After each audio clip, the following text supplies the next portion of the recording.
Hello and welcome to KYC, a show designed to give regular investors powerful, actionable insights into the fundamentals of a single NSE-listed company every single day. We're taking a look at Niva Bupa today. This is the health insurance company which announced its earnings just a few days ago. And we've seen some volatility come through, and we thought that would be a good idea to take this one up, especially given that we had the opportunity to talk to the management as well. Now, in terms of health insurance, it's the third largest player. It's only smaller than New India Assurance, which is, of course, the largest, followed by Star Healthcare. But it is the fastest growing health insurer in the country at the moment.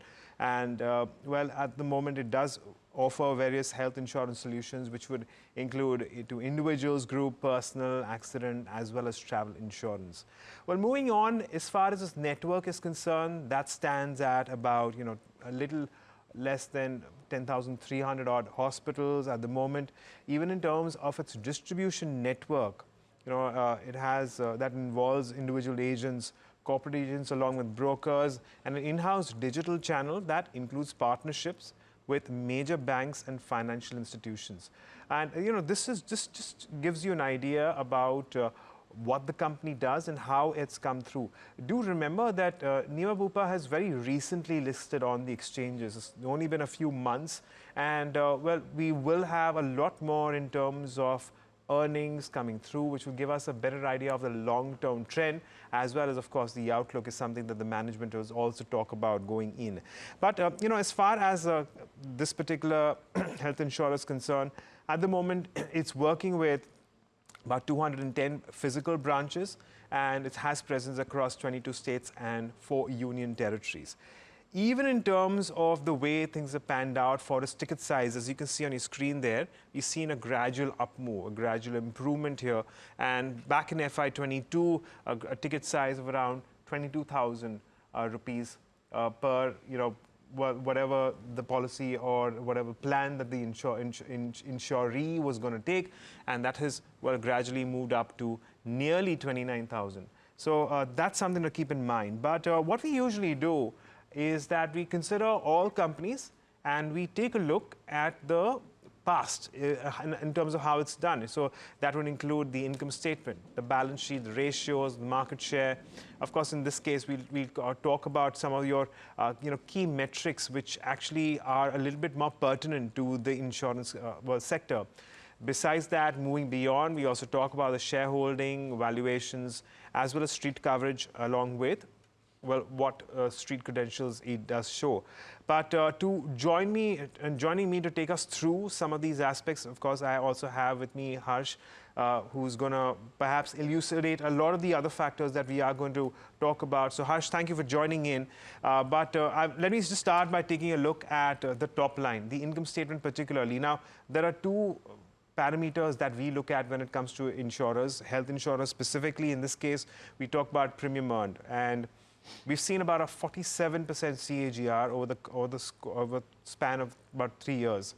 So it's moved to around 3,811 crores back in FY24, and well, this was from about 1,752 odd crores back in FY22. Similarly, it became a profitable company, or in this course, well, it had made a net loss in FY22, and that has turned into a profit of around 82 odd crores. But Harsh, thanks for joining in. I reckon it would be a better idea to judge the company also on the various other metrics in the insurance space. So why don't you take us through that? Yeah, ratios first, Agam. Let's look at how the ratios have moved over the last 2 to 3 years. Talking about claims first, the claims ratio has come off from 62%. FY23 was a year in which the claims ratio really fell, 54%. Thereafter, we've seen a little bit of normalization. 59% is where the claims ratio is. Also understand that competition has ramped up in a very solid fashion over the last 2 to 3 years as well. And that's the other reason why that claims ratio has seen a bit of a bump up.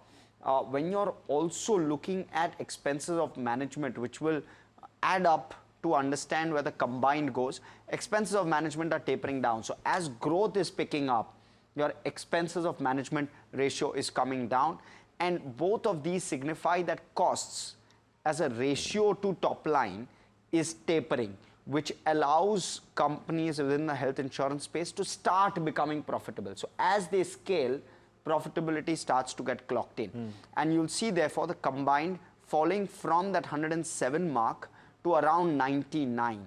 But we've started to see a bit of a spike in 9 months. So let's look at the 9-month figure now and compare that with 9 month last year as well as FY24 full year.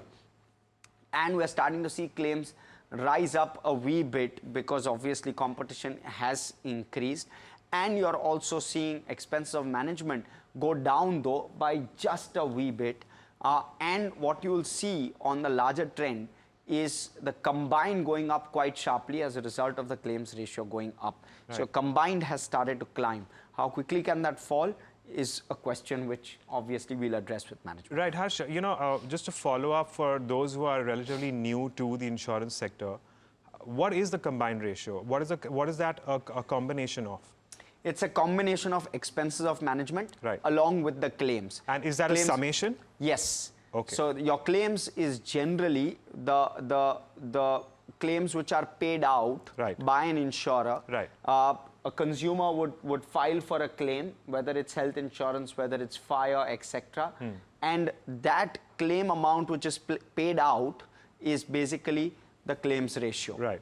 Okay, okay, so perfect. So, well, simple enough there as far as these key ratios are concerned. But I'll talk about the market share. And, you know, the market share has also seen an improvement here. What we are seeing is, well, at least at the end of the 9 months of FY25, the market share coming in at around 9.6%. Do remember that this is the third largest health insurer at the moment, so its market share is not expected to be super large. And New India Assurance is a significantly larger peer. In fact, it's a giant if you consider the other two, you know, health insurers, or rather, general insurers from the space.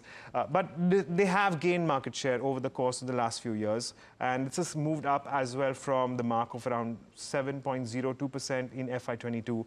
But Harsh, what can you tell us about renewal rates here? Yeah, renewal rates also getting better, Agam, as it's grown. And that's a key positive because you would want your customers to stay with you. And that's exactly what a renewal rate actually is. And therefore, the key positive here is that the customers are staying back, but when you're looking at the 9-month trend for FY25, you're starting to see some bit of taper on that ratio. And therefore, is it a concern? Well, we'll have to wait and watch. But of course, over the last 3 years, when you're looking at data versus 9 months, you're still seeing a decent kind of or a healthy kind of clip that it's going in at, which is at 87.8% of policies are getting renewed, which is very, very large chunk, right? So positive overall in that sense. But your renewal rates over the course of the last 2 to 3 years haven't gone up significantly, which is what you would want to see for a smaller company with a faster growth clip, which hasn't really happened, which is why we're giving this a bit of a thumbs down on that count. Okay, fair enough. So that's as far as the renewal rate's concerned, but let's move beyond just the financial statements, and I'm going to talk about the shareholding pattern. It seems like it's a well-held company because promoters firstly hold more than half of the stake here, 56% to be precise. You have reasonably high institutional holding as well. Well, I wouldn't say high, but you have reasonable amount of institutional holdings. About 9% from FIIs and DIs hold another 10% here, which gives you a balance of around 25% held by the retail investors or the investors outstanding. Overall, it does seem like a pretty stable, steady, shareholding pattern, considering 75% is held, by promoters and institutions, which is why we'll give this a thumbs up. But I reckon, Harsh, perhaps the most important question, how does this stack up in terms of valuations with respect to its peers? Yes, very, very expensive, Agam. Recently IPO'd, and in comparison to its peers, which is Star Health, which has a 33% stake in the retail health insurance market in India, and ICICI Lombard, which also has roughly a 3% stake within the health insurance market. Now, ICICI Lombard is not a pure play health insurer, so therefore may not be the exact comparable. But I'm going to take it nonetheless because it's venturing into health insurance in a very, very fast manner. and they're growing their health insurance, especially on the retail front, at a very, very fast clip, very similar to Niva Bupa. But it has a third of Niva Bupa's share, and it's well larger than Niva Bupa in that sense in terms of market capitalization. And Niva Bupa currently at 157 times price to earnings, and I've taken trailing 12 months purely because lack of estimates doesn't allow me to take 1 year forward. But this is as per Bloomberg, as per the Bloomberg terminal, 157 is the number for Niva Bupa's price to earnings, Star Health at 30 times and Lombard at 47 times. In fact, Niva Bupa IPO'd also at an expensive valuation, so not really just the trailing 12 months, but its IPO itself has happened at a higher valuation. Of course, as growth starts to come through, we'll have to wait and see as to how quickly profits will come through. And what we've seen over the last 2 years is a loss of 18 crore has actually turned into a profit of 81 crore. And therefore, the potential for profitability is quite high. But for the moment, you're trailing 12-month P at 157 times. Right. So, well, we must remember that, firstly, as Harsh mentioned, Niva Bupa is just listed back in mid-November. So, it's been less than 3 months since it has been out on the exchanges and become a public company. That said, and considering that, we just have one analyst on the street who tracks the particular company right now. And that analyst has an upside of around 9%. I wouldn't want to reach too much into it, which is why we're going to give this a neutral stance. But street credentials, how has the company done since listing? Well, yeah, so, you know, when you're looking at street cred, it's a bit of a mixed bag. You're looking at a 1 month of just 2%, 2 months of 15% negative returns, because the stock saw a bit of a spike in the month of December.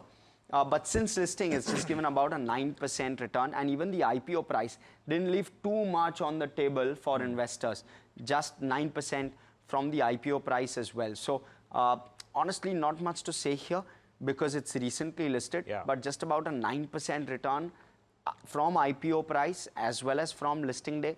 We'll give it a neutral because it seems like there was not much left for investors, at least basis the last 3-month performance. Yeah, and I would say that largely moved in tandem with the benchmarks that Niva Bupa would probably be a part of at some point in time, the small cap and the mid cap indices. So a neutral rating is a fair one to give. But let's take a look at how we are rating the company as a whole, considering all the parameters that we've spoken about. So when it comes to your top line and your bottom line growth, it's certainly a thumbs up, but ratios are mixed at the moment, as explained by Harsh. And market share, of course, we've seen an improvement here. On the other hand, renewal rate gets a thumbs down for now. And moving beyond that, we have a thumbs up for shareholding. Valuations, on the other hand, looking very, very stretched at this point in time. Street coverage and street credentials looking at a neutral rating. So that's as far as the overall rating is concerned. That is about a 4.5 out of 8. So, well, I'd reckon that, you know, at this point in time, given the kind of valuations that it's trading at, despite the fact that what it has done so far, this does look like a pretty reasonable rating to give this particular company. And I'm sure that you know, much will be spoken about over the next few quarters in terms of what we can expect. But let's, before we get in the management, also take you through you know, the key strengths, weaknesses, opportunities and threats. So Harsh, do you want to take on the strengths and weaknesses? Yeah, let me do that, in fact, Agam. So first off, with regard to strengths, the base number is still relatively quite low. It's the third largest, but at the same time, it does pure play retail health and health in particular. And therefore, your base is quite low, allowing it to grow more quickly in comparison to peers. You're also seeing that it's accumulating market share at a very, very fast clip. From 7% to 9.5% in a matter of 2.5 odd years is no joke. And therefore, it's able to penetrate the market fairly quickly and starting to gain market share in a very, very robust fashion. So those are two strengths for you. Weaknesses, it's a relatively smaller player in comparison, and it has a larger focus on health. It doesn't provide other insurance services. A Lombard does motor, it does fire, and therefore, in case of a cyclical slowdown in health insurance, it's able to switch on other engines to ensure that growth doesn't suffer in a big way. Whereas for Niva Bupa, that's a bit of a miss because health is predominantly what it does. Okay, so those are your strengths and weaknesses. I'll very quickly take you through the opportunities and threats. In terms of an opportunity, it's one for the entire sector, a very large unaddressed market. We're still, waking up to the prospects and the advantages of transferring risks using insurance as a nation. So it certainly is a big opportunity. There's also now another opportunity to underwrite profitable growth. But if you move on, consider the threats. Well, Lombard intends to go big on health insurance, and this is a significant player in the general insurance space. So we're certainly going to see a lot more coming in, hearing about what ICICI Lombard does. But and of course, we've spoken about the combined ratio as well. It needs to at least hold up, if not improve. But these are some of the aspects that we're going to talk about. And in fact, on that note, let me get in Krishnan Ramachandran. He's the MD and CEO of Niva Bupa Health Insurance. Mr. Krishnan, thank you so much for joining in. Let's start by taking a look at the combined ratio. And the reason why we want to talk about it is because it does impact your profitability at the end of the day. If you could walk us through the journey of how things have panned out so far and where you see it going over the course of the next 1 to 2 years. I think one context or preface I need to give is that in October, which is in Q3, the regulator effected an accounting change. So, for all companies on long-term policies, there's been an accounting change as far as long-term policy accounting is concerned. But for the sake of comparison, what I'll do is I will indicate combined, on historical accounting basis, so you get a sense of the trajectory as well. So FY24, Agam, we closed our combined ratio at 98.8%. And 9 months FY25, our combined ratio stands at 100.9%.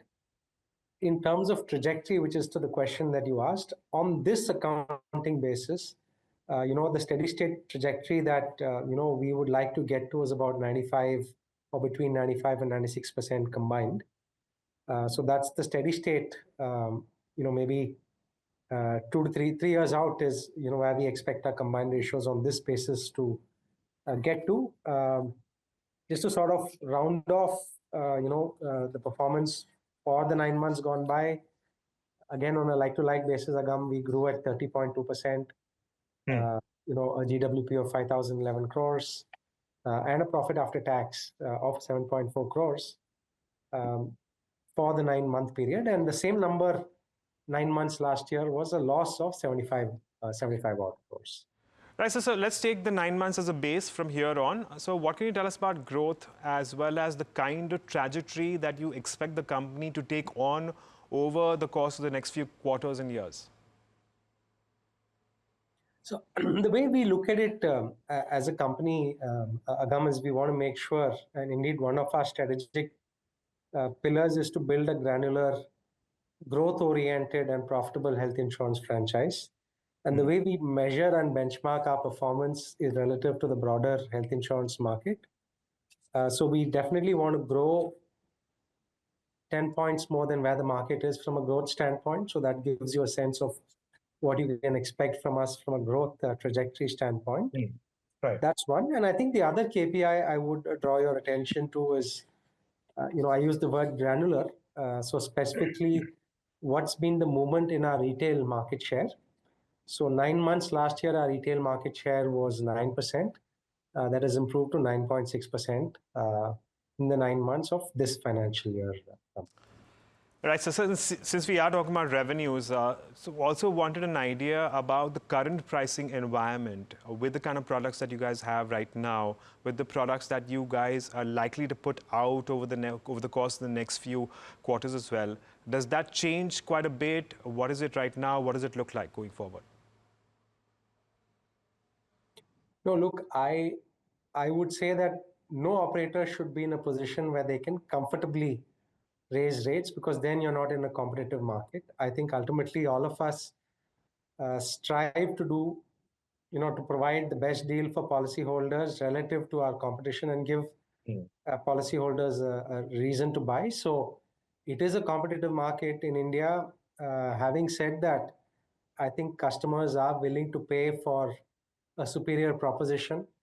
In our case, the idea is to make sure that we are building products that are customized to customer segments, and we follow, what we call a health partner strategy, which is it's not just about financial risk protection, but also taking care of the healthcare journeys of our customers.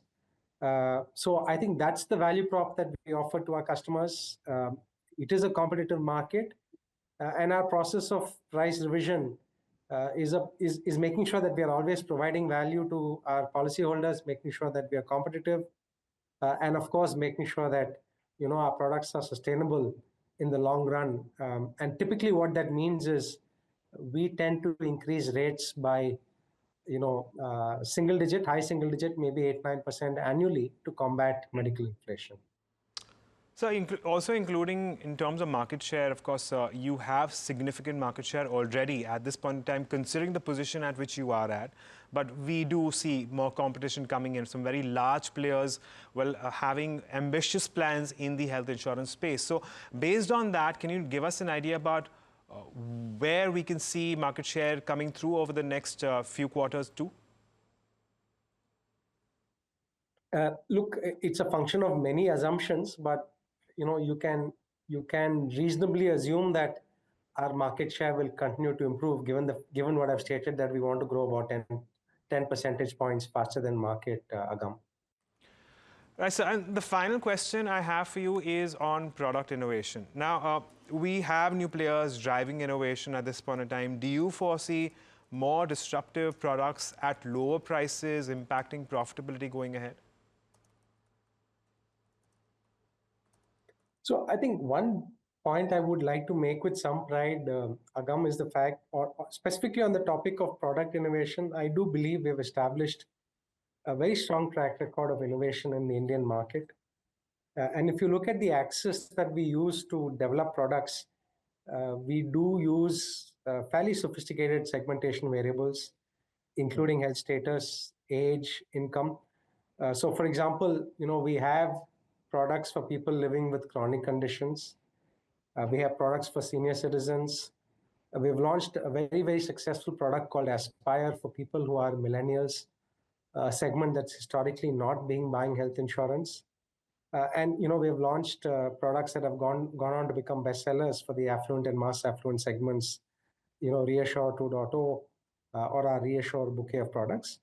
But I think the broader point I want to make is increasingly, our strategy is aligned with what our majority shareholder Bupa does globally, which is to not just focus on product and product features, but to sell propositions to customers.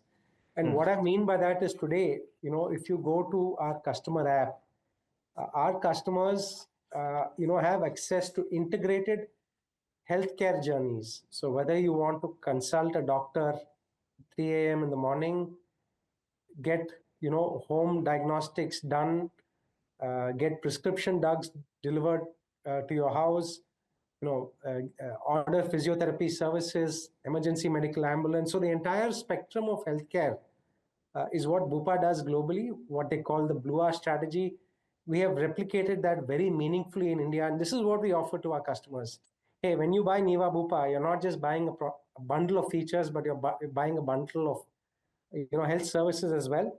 Some of these are paid for by the product, but many of these are customer paid, and our reason to win is, we have negotiated and partnered very deeply with a variety of ecosystem participants to make these available to our customers, in a single window, so to speak. So more and more, it's about high-touch, tangible healthcare services, in addition to low-frequency but high-severity health insurance hospitalization events. And I think this is fundamentally, what we believe will give us the right to differentiate and the right to win, and to keep customers in the marketplace. Okay, so Mr. Krishnan, we leave it at that. Thank you so much for joining us and taking us through, what we have seen as well as what we can expect going forward. We wish you the best. But on that note, that is all the time that we have on this edition of KYC. But stay tuned to NDTV Profit for more news and updates.